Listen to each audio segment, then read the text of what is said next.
With the economic blockade on Cuba still in force, President Obama has said adjustments to the embargo have been made to facilitate some trade and commerce between the two countries. Cuba's President Raul Castro calls these steps positive, but inefficient, and called anew for the full removal of the economic blockade and the return of Guantanamo Bay to the people of Cuba. It is up to the United States Congress to remove the embargo on Cuba. There's going to be a boom in tourism as a consequence of the lifting of the blockade. I think that's a strategic area we need to look at. As Caricom, as the 15 Caricom states, we need to sit down with the Cubans and the Cuban government and seriously look at the tourism sector, getting in our goods and services, but at the same time, also looking at tourism. Meanwhile, Jude Carrasquero of the Trinidad and Tobago Trade Facilitation Office in Havana assesses Cuba's potential as massive.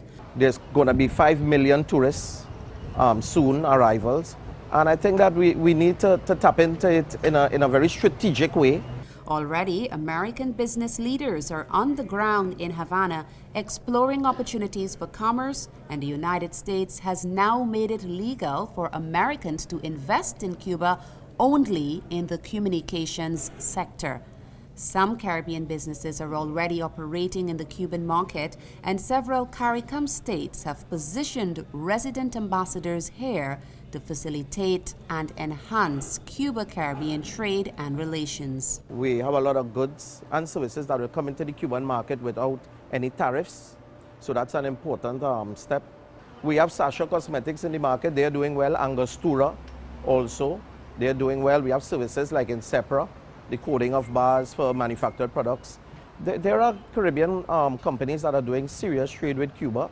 Though the process for registering companies in Cuba is tedious and bureaucratic, the Caribbean Caucus here in Havana affirms there's a lot more room for many more Caribbean businesses to step into this Cuban market of 11.3 million people and seize burgeoning business opportunities.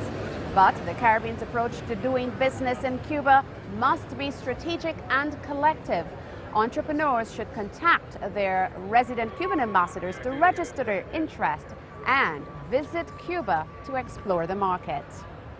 And I think that we need to tap into it in a very strategic way, you know, at the mega political level and also at the practical level in terms of the facilitation of the trade at the base level. So we can getting our service providers, getting our manufacturers, and then we will leave our politicians to deal with things from the policy standpoint at the higher levels. You know, there's a Cuba-Caricom agreement, as I pointed out earlier on, and I think that the agreement, we need to work a lot more, you know, as a community. For the first time, we will be participating in the International Havana Fair in November as one Caribbean. That means we'll have one Caribbean pavilion. It's a strategic approach, something that I have initiated and have promoted with the Cuban government.